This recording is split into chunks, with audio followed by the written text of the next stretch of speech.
Swastiastu. Selamat pagi semuanya, semoga selalu sehat dan bahagia. Hari ini saya akan mempresentasikan bab 6, yaitu mengenai pemeliharaan sarana dan prasarana gudang. Sebelum itu, perkenalkan, nama saya Nika Devina Putri Kamanita, nomor 19 dengan NIM 19158341003 dari kelas 5C MBP. Perawatan dan pemeliharaan adalah kegiatan atau upaya yang dilakukan untuk meningkatkan, mempertahankan, dan mengembalikan peralatan selalu dalam kondisi yang siap pakai dan berfungsi dengan baik. Berkaitan dengan sarana dan prasarana, perawatan dimaksudkan sebagai usaha preventif atau pencegahan agar sarana dan prasarana tidak rusak. Selain itu, perawatan juga dimaksudkan sebagai upaya untuk melakukan kalibrasi, pengaturan, penyetelan, atau perbaikan peralatan sarana dan prasarana yang sudah terlanjur rusak sehingga siap digunakan untuk kegiatan lainnya.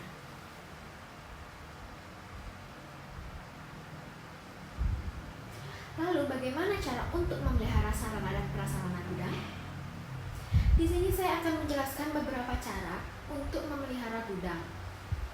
Yang pertama adalah pemeliharaan berdasarkan waktu, yang dapat dibagi menjadi dua, yaitu pemeliharaan sehari-hari. Pemeliharaan sarana dan prasarana yang dilakukan setiap hari biasanya dilakukan oleh petugas atau karyawan yang menggunakan barang dan bertanggung jawab atas barang tersebut, agar kebersihannya tetap terjaga dan menghindari kerusakan yang lebih besar. Lalu selanjutnya yang kedua ada pemeliharaan secara berkala. Pemeliharaan berkala dilakukan menurut jangka waktu tertentu. Misalnya seminggu sekali, 2 minggu sekali, sebulan sekali, ataupun 2 bulan sekali. Pemeliharaan secara berkala dapat dilakukan untuk berbagai jenis sarana dan prasarana dan biasanya dilakukan oleh petugas yang khusus menangani pemeliharaan barang. Lalu selanjutnya ada cara pemeliharaan yang kedua, berdasarkan jenis dari barang tersebut. Di sini, pemeliharaan berdasarkan jenis barang diklasifikasikan juga menjadi dua. Yang pertama ada pemeliharaan barang bergerak, yaitu pemeliharaan barang bergerak dapat dilakukan setiap hari maupun secara berkala. Contohnya seperti kendaraan bermotor, mesin kantor, dan alat elektronik. Yang kedua ada pemeliharaan barang tidak bergerak. Pemeliharaan barang tidak bergerak juga dapat dilakukan setiap hari maupun secara berkala. Untuk mengetahui sampai sejauh mana kualitas barang tersebut masih dapat digunakan. Contohnya dari pemeliharaan secara barang bergerak yaitu membersihkan debu-debu yang menempel pada alat. Sebaiknya dilakukan setiap hari agar alat selalu terjaga kebersihannya. Juga untuk mencegah kerusakan, instalasi listrik dan air dapat juga dilakukan secara berkala. Baik, materi selanjutnya yang akan kita bahas adalah bagaimana cara untuk merawat sarana dan prasarana gudang. Pada dasarnya, metode perawatan dan pemeliharaan sarana dan prasarana telah mengalami perkembangan yang sangat pesat. Masing-masing metode mempunyai kelebihan dan kekurangan, sehingga beberapa industri terkadang menerapkan gabungan dari beberapa metode. Teknik dan metode perawatan dan pemeliharaan mempunyai tujuan yang hampir sama, yaitu untuk meminimalisir downtime, peralatan tidak bekerja.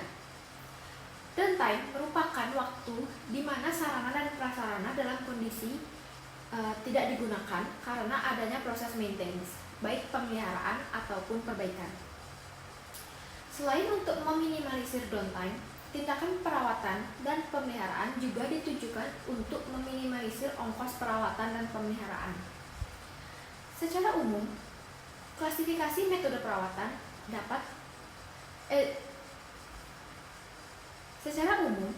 klasifikasi metode perawatan dan perbaikan dapat dibedakan menjadi 4 bagian, yaitu yang pertama ada time-based maintenance, merupakan perawatan dan pemeliharaan yang dilakukan berdasarkan waktu operasi dari peralatan tersebut tanpa melihat kondisi peralatan tersebut sudah atau belum memerlukan pemeliharaan.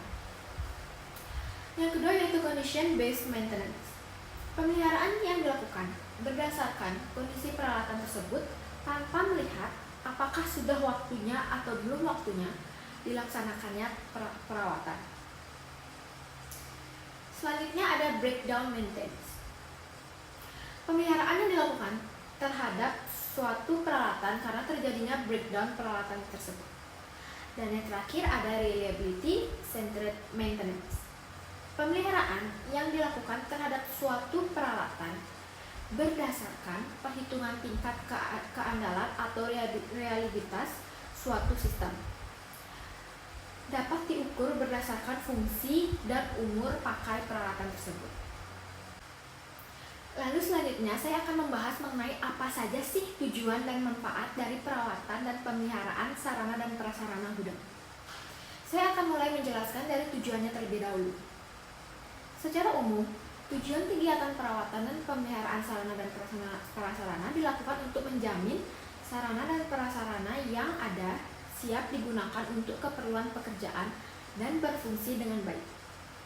Di sisi lain, karena kegiatan sarana dan prasarana ini membutuhkan konsekuensi biaya yang tidak sedikit, maka dalam perkembangannya, kegiatan ini tidak hanya menjamin sarana dan prasarana siap digunakan dan berfungsi dengan baik, namun juga untuk mengurangi atau meminimalisir total biaya yang dikeluarkan oleh perusahaan. Secara detail, kegiatan perawatan dan pemeliharaan sarana dan prasarana gudang memiliki beberapa tujuan, yaitu menjamin sarana dan prasarana selalu dalam kondisi prima, siap digunakan untuk mendukung proses bisnis dan berfungsi dengan baik. Yang kedua, memperpanjang umur pemakaian sarana dan prasarana atau peralatan yang digunakan dalam proses bisnis. Selanjutnya, menjamin kelancaran kegiatan produksi. Yang keempat, menjamin keamanan dan kenyamanan bagi para pemakai. Yang kelima, mengetahui kerusakan secara dini atau gejala kerusakan yang muncul sehingga tindakan perbaikan dapat direncanakan dengan baik.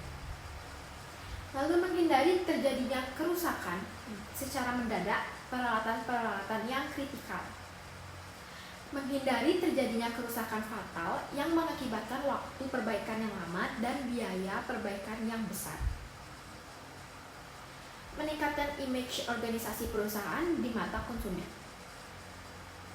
Meningkatkan budaya perusahaan untuk mengembangkan sistem manajemen perawatan dan pemeliharaan dengan baik sehingga mempunyai dampak pada peningkatan efektivitas dan efisiensi kerja. Yang terakhir adalah untuk meningkatkan motivasi para pekerja. Selanjutnya ada manfaat. Manfaat yang dapat diperoleh dapat berupa manfaat langsung maupun manfaat tidak langsung. Di antaranya adalah mengurangi terjadinya sarana dan prasarana mengalami breakdown atau berhenti beroperasi. Konservasi aset menjadi lebih baik. Peningkatan ekspektasi umur peralatan dan komponen sehingga mengurangi penggantian dini terhadap spare part atau suku cadang sarana dan prasarana. Mengurangi biaya perawatan dan pemeliharaan dengan mengurangi kegagalan komponen lain akibat kerusakan yang lebih fatal. Karena pada prakteknya, komponen yang mengalami kerusakan akan menyebabkan komponen lainnya juga ikut rusak, sehingga harus dilakukan penggantian. Menghasilkan produk dengan kualitas yang lebih baik. Mengidentifikasi sarana dan prasarana mana saja yang memerlukan biaya perawatan dan memelihara secara berlebihan sehingga bisa dilakukan efisiensi berdasarkan metode dan strategi yang dikembangkan. Meningkatkan keselamatan para pekerja sehingga menekan atau bahkan menghilangkan kecelakaan kerja.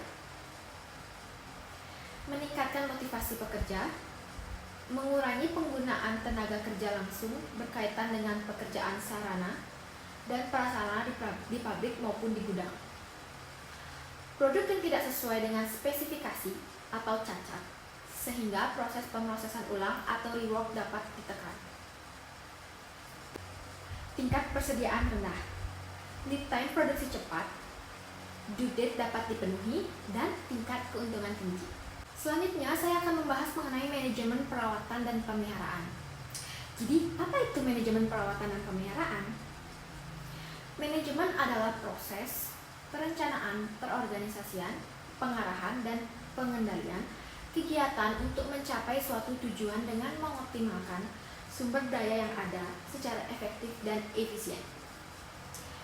Efektif yang dimaksud di sini adalah merupakan landasan untuk mencapai tujuan dengan cara yang tepat berkenaan dengan derajat pencapaian tujuan baik secara eksplisit maupun implisit, yaitu seberapa jauh rencana dapat dilaksanakan dan seberapa jauh tujuan dapat tercapai. Sedangkan efisiensi merupakan perbandingan antara hasil dan modal yang dikeluarkan. Efisiensi berkenaan dengan penggunaan sumber daya minimal untuk mencapai tujuan yang ditetapkan. Jadi, efisiensi berarti optimasi penggunaan sumber daya, yaitu yang termudah cara mengerjakannya, termurah biayanya, tersingkat waktunya, teringan bebannya, dan terpendek langkahnya. Lalu, manajemen perawatan dan pemeliharaan mengelola sumber daya yang disebut 6M. Jadi, apa saja kan 6M tersebut? Yang pertama ada man atau sumber daya manusia.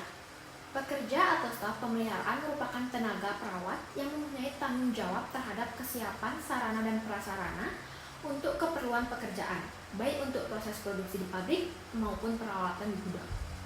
Salah satu tugas seorang staf perawatan dan pemeliharaan adalah melaksanakan perawatan sarana dan prasarana yang meliputi pekerjaan menjaga, menyimpan, membersihkan, memelihara, memeriksa, menyetel kembali, bahkan bila perlu dan dibutuhkan dapat melakukan pergantian dan perbaikan komponen peralatan, sarana dan prasarana yang rusak.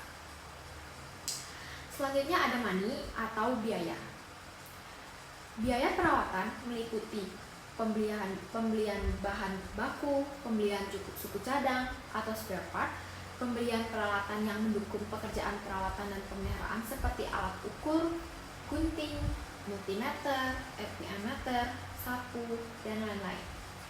Yang keempat ada upaya tenaga perawatan jika perlu, khususnya apabila pekerjaan perawatan terpaksa harus mengundang pihak dari luar.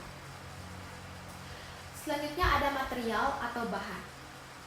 Yang dimaksudkan dengan bahan perawatan adalah seluruh jenis bahan yang dibutuhkan dalam melaksanakan pekerjaan perawatan peralatan, sarana dan prasarana. Bahkan untuk pekerjaan perawatan ini harus tersedia dengan jumlah yang memadai. Karena bahan ini merupakan salah satu sumber daya yang sangat mendesak untuk merawat semua peralatan sarana dan prasarana. Selanjutnya ada mesin atau mesin. Peralatan untuk perawatan dan pemeliharaan sangat dibutuhkan dalam melakukan pekerjaan perawatan.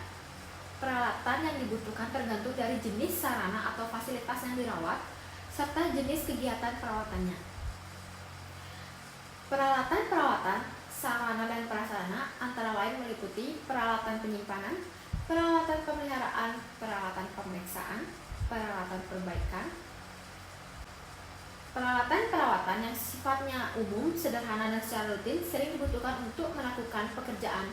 Peralatan-peralatan sebaiknya dimiliki oleh setiap sarana dan prasarana. Selanjutnya ada metode atau metode. Beberapa metode yang digunakan yaitu pencegahan, penyimpanan, pembersihan, pemeliharaan, pemeriksaan, perbaikan, dan pergantian. Yang terakhir ada minutes atau waktu. Waktu untuk peralatan sarana dapat dilihat dari ketersediaannya kesempatan atau waktu bagian pihak yang dilibatkan dalam kegiatan perawatan dan pemanfaatan kesempatan tersebut secara efektif dan efisien untuk melaksanakan kegiatan perawatan. Lalu di sini manajemen meliputi 4 proses atau kegiatan yang sudah saya sebutkan sebelumnya, yaitu pertama ada planning atau perencanaan.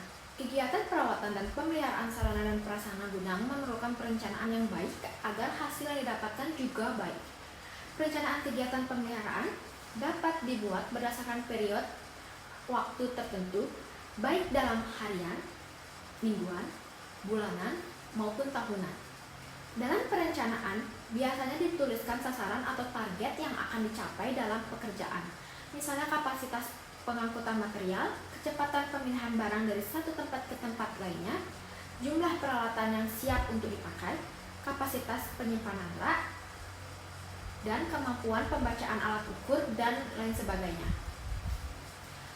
Selanjutnya ada organizing atau perorganisasian. Kegiatan di sini biasanya sering disebut dengan istilah inspeksi.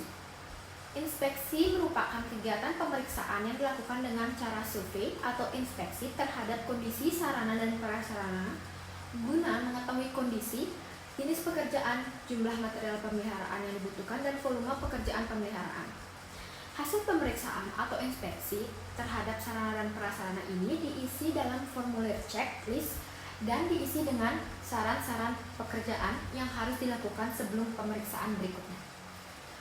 Selanjutnya ada actuating atau pelaksanaan. Beberapa hal yang diperhatikan di sini adalah perintah kerja, pelaksanaan pekerjaan, pengujian, pencatatan, aspek lingkungan, dan aspek kesehatan dan keselamatan kerja. Dan yang terakhir ada controlling atau pengawasan. Pengawasan pemeliharaan sarana dan prasarana gudang meliputi kegiatan pengawasan program pemeliharaan dan pengawasan pelaksanaan pekerjaan pemeliharaan. Pengawasan program pemeliharaan dilaksanakan oleh seksi pekerjaan pemeliharaan, bertujuan untuk memastikan apakah pemeliharaan sarana dan prasarana gudang sudah sesuai dengan perencanaan awal yang ditetapkan oleh perusahaan. Jadi, apa sajakah objek yang perlu dilakukan perawatan pada sarana dan prasarana? Yang pertama ada peralatan utama. Peralatan utama di gudang meliputi berbagai peralatan yang digunakan untuk menangani material, peralatan penyimpanan, dan peralatan-peralatan pendukung lainnya. Peralatan-peralatan ini harus dilakukan perawatan dan pemeliharaan agar dapat beroperasi dengan baik pada saat dibutuhkan. Yang kedua ada ruang. Ruang meliputi kebersihan lantai, kelembapan, ventilasi, penerangan, dan lainnya. Yang ketiga ada perabot atau meuleber lemari, meja kerja, rak, dan kursi. Selanjutnya ada peralatan administrasi dan dokumentasi. Peralatan administrasi dan dokumentasi dapat berupa peralatan manual atau peralatan berbasis komputer. Media penyimpanan baik berupa buku, kertas kerja, arsip, dan penyimpanan lainnya perlu dirawat agar dapat digunakan dengan baik. Selanjutnya ada kelistrikan. Merupakan salah satu bagian yang perlu mendapat perhatian karena merupakan potensi yang besar terjadi bahaya bagi keselamatan pekerjaan perawatan dan pemeliharaan. Bagian-bagian listrik di gudang perlu dijaga dan dipelihara oleh staf gudang dan bagian maintenance agar tetap aman dan nyaman, seperti stop kontak, fitting lampu, skring, sambungan kabel, kabel koneksi untuk peralatan portable, panel kontrol, dan lainnya. Yang terakhir ada jaringan komputer. Gudang di masa sekarang berbeda dengan gudang di masa lampau. Proses manajemen gudang sekarang, terutama di perusahaan besar, sudah menggunakan sistem informasi pergudangan. Oleh karena itu, perangkat yang digunakan perlu dijaga dan dipelihara dengan baik. Jadi kita sudah menuju pemahaman yang terakhir. Seiring dengan perkembangan ilmu dan teknologi khususnya dalam bidang komputer dan komunikasi, permasalahan perawatan dan pemeliharaan semakin kompleks sehingga tidak bisa ditangani secara manual. Salah satu isu yang berkembang di industri dewasa ini adalah permasalahan integrasi antara bagian yang ada dalam perusahaan. Bagian perawatan dan pemeliharaan juga memerlukan integrasi dengan bagian lain seperti produksi dan operasi, keuangan, warehouse, dan bagian umum. Integrasi antar bagian dalam suatu perusahaan dapat dilakukan dengan teknologi informasi, baik menggunakan media kabel lokal area network, Wi-Fi, satelit, Bluetooth, maupun inframerah. Selain teknologi informasi, juga diperlukan software sistem informasi untuk melakukan sharing data dan operasional integrasi data yang dibutuhkan. Computer Maintenance Management System merupakan sistem terintegrasi yang mencatat hal-hal yang berkaitan dengan permasalahan perawatan dan pemeliharaan. Pada umumnya merupakan integrasi dari berbagai sistem seperti work order management, detail equipment database, preventive maintenance, inspection, lubrication, calibration, cleaning, dan lain sebagainya. Dalam CMMS dicatatkan nama aset atau mesin, daftar pekerjaan maintenance, histori pemakaian sejak pembelian, histori kerusakan, total biaya yang dikeluarkan, spare part yang dibutuhkan untuk sebuah mesin, stok spare part yang ada, sampai menghitung nilai MTBF, mean time between failure, dan MTTR, mean time to repair. Dalam penerapan CMMS, ada beberapa hal yang perlu dilakukan seperti standarisasi sistem registrasi aset, mulai dari aset sistem service, misalnya compressor service unit, power generation unit, equipment unit, maintenance unit, sampai spare part. Yang kedua, pemasangan alur pekerjaan perawatan dan pemeliharaan alat CMMS, sehingga pekerjaan perawatan dan pemeliharaan dapat dikelola dengan baik. Implementasi CMMS dalam suatu perusahaan tidak dapat secara instan langsung memberikan peningkatan kinerja di suatu perusahaan. Manfaat penggunaan CMMS di suatu perusahaan akan terasa setelah sistem ini dijalankan dengan baik. Jadi, apa sajakah keuntungan tersebut? Yang pertama ada memperbaiki pengendalian kerja. Yang kedua ada memperbaiki perencanaan dan penjadwalan. Yang ketiga ada meningkatkan kegiatan preventive maintenance. Yang keempat ada memperbaiki ketersediaan spare part. Yang kelima ada mengurangi ruang penyimpanan material. Yang keenam ada memperbaiki analisis kegagalan dan perbaikan peralatan yang ada. Yang ketujuh ada meningkatkan akuntabilitas pendanaan. Yang kedelapan meningkatkan kapabilitas dan pengukuran kerja. Yang terakhir untuk meningkatkan tingkat informasi maintenance. Baik, jadi sekian pemaparan materi yang dapat saya jelaskan mengenai bab 6, yaitu pemeliharaan sarana dan prasarana gudang. Maaf jika ada salah kata, saya akhiri dengan Parama Santi.